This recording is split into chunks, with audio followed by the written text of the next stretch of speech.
hoy ya hace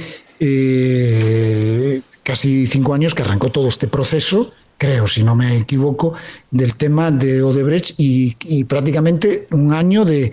juicio ininterrumpido de los 6 implicados en este juicio y bueno, una expectativa grandísima sobre las juezas estas del primer tribunal colegiado del Distrito Nacional que hoy, precisamente jueves, van a dar ese veredicto que todos estamos esperando, que ha generado pues tanta expectativa para ver si condenan, absuelven a quienes más, a quienes menos de este entramado pues de sobornos con estos señalados, con estos acusados. Pero ¿qué es lo que puede ocurrir hoy? Esa es la pregunta que nos hacemos todos, porque hemos escuchado los argumentos de la acusación, hemos escuchado los argumentos de la defensa. Sí creo que hay un juicio en el que convergen opiniones en este y donde se ha puesto a prueba a nuestra Procuraduría, que además ha sido salpicada por diferentes estamentos, por diferentes gobiernos, diferentes estamentos de poder, un partido y luego el otro opositor, y donde están vinculados también muchos políticos, pues precisamente este caso, ¿no? Donde escuchamos a la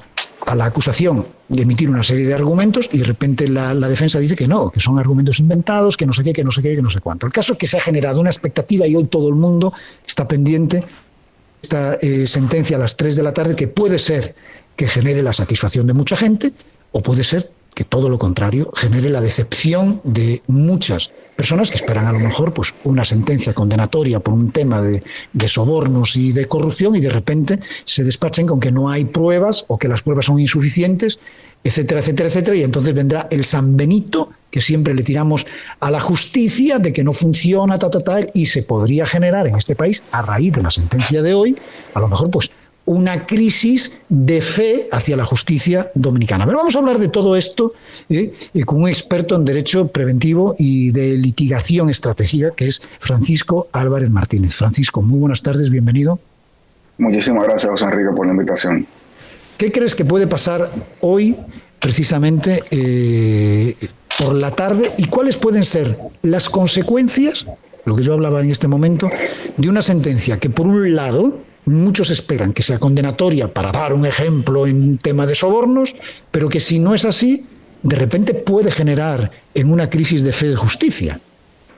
Claro, y tú tocaste un tema muy importante ahí, es ese mismo, esa carga moral que nosotros le adjudicamos al proceso como tal, que depende de un desenlace sin tomar en cuenta el desarrollo del proceso. Y por eso yo creo o el desconocimiento de muchas personas. Exacto, también sí, sobre el desarrollo del proceso, que de repente, hombre, señalan a los jueces cuando de repente la culpable es la Procuraduría, que abrió un proceso sin demasiadas pruebas, o que no aparecieron pruebas, o que la defensa fue mejor también. Exactamente, y eso es como que a ti te digan el final de una película, sin tú ver la película, quizás tú al final lo va a criticar y no va a entender ese volumen de información que se omitió. Y la razón es muy simple, y es que nosotros estamos viviendo una nueva etapa en la judicialización mediática de los procesos en nuestro país, que comenzó exactamente con el juicio de Odebrecht, porque no sé si tú recuerdas que en esa primera instancia para la medida de coerción, que la Procuraduría fue con cámaras a apresar a las personas, ajá, ese fue quizás ese roce inicial de nuestra justicia con el showbiz, o sea,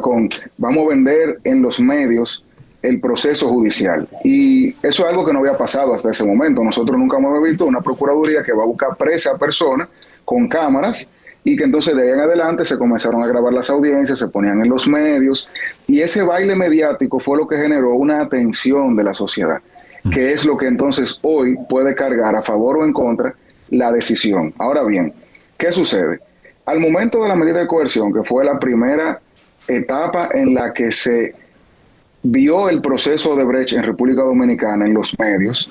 se dieron sí, porque hay que decirle a la gente también que no es un caso exclusivo de la República Dominicana. Esto ha estado pasando en otros países cuyos desenlaces ya hay gente que ya cumplió condena y que ya está fuera de la cárcel. Incluso. Sí,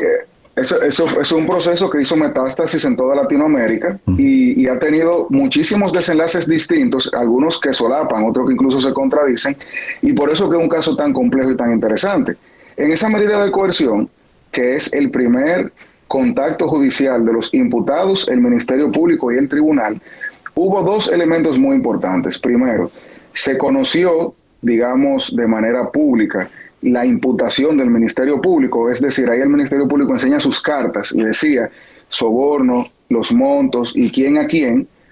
y presentaba pruebas. ¿Por qué eso es importante? Porque esa presentación inicial de pruebas, de cierta manera, te decía en ese momento con qué contaba el Ministerio Público, pero te deja abierta la posibilidad de que en el transcurso del proceso se aporten más pruebas. Vamos a retener esa primera idea porque vamos a ver el día de hoy cómo muy probablemente las pruebas más importantes del Ministerio Público en esa primera instancia fueron todas descartadas. Específicamente, por ejemplo, los documentos donde la constructora admitía, entre comillas, los sobornos, las delaciones premiadas, esos documentos que no se tradujeron al español, que digamos son deficiencias del Ministerio Público que personalmente yo no me explico, porque lo primero que tú haces cuando recibes esos documentos es traducirlo. Y tú lo traduces y lo depositas al tribunal porque tú sabes que el tribunal no lo va a leer en portugués.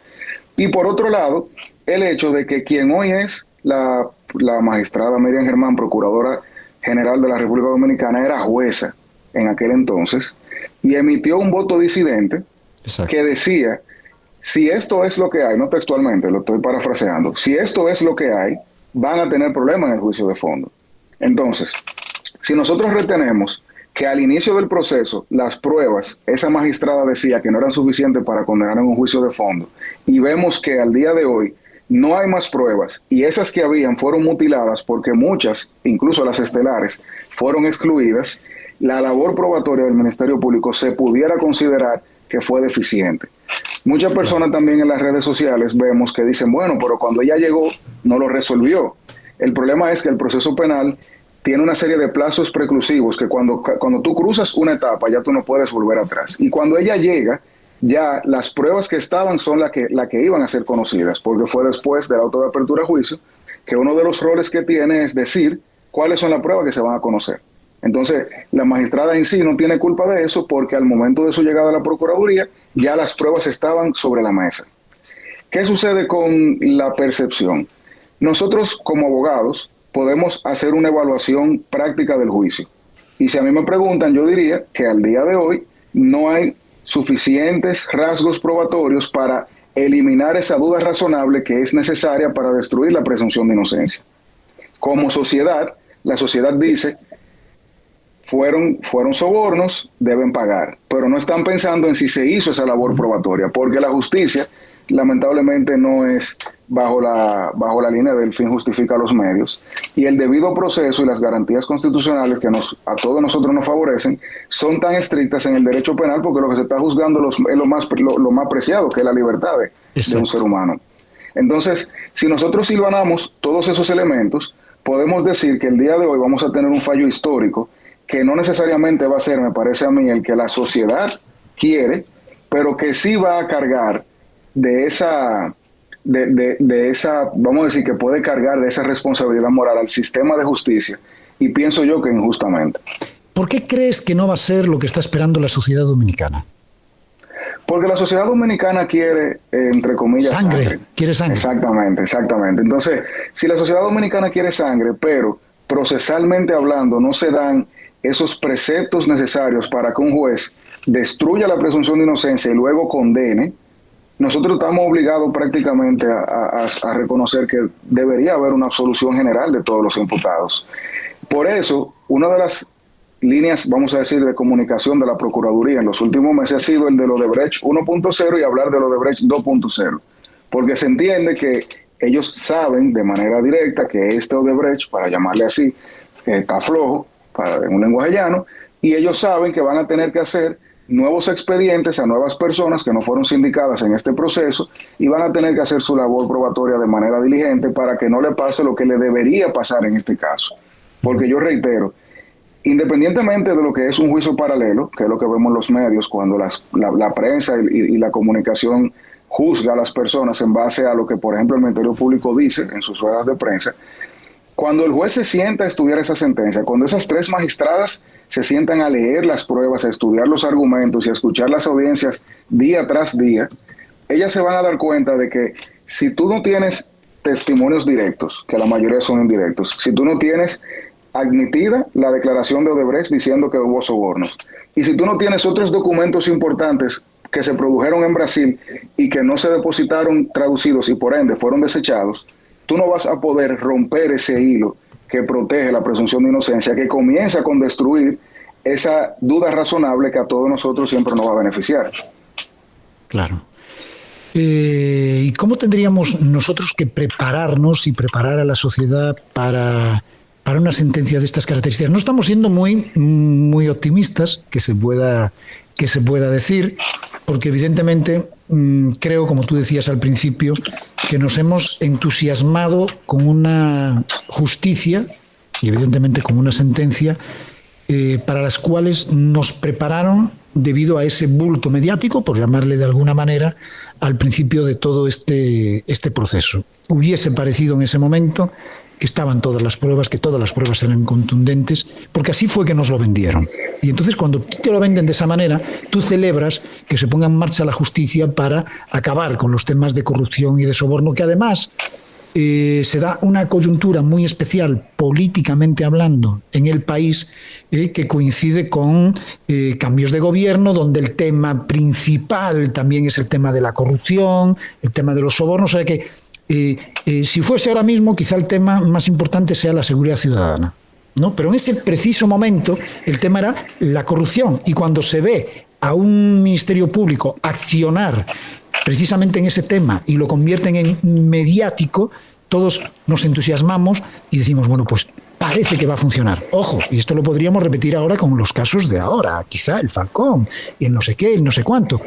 que ya estamos celebrando el hecho de que no haya impunidad para ciertos tipos de apellidos o de gente de influencia, no sé qué tal, pero de repente, si el caso está mal instrumentado, por el motivo que sea, y nos vendieron un castillo en el aire, el estrellón es muy, muy, muy fuerte.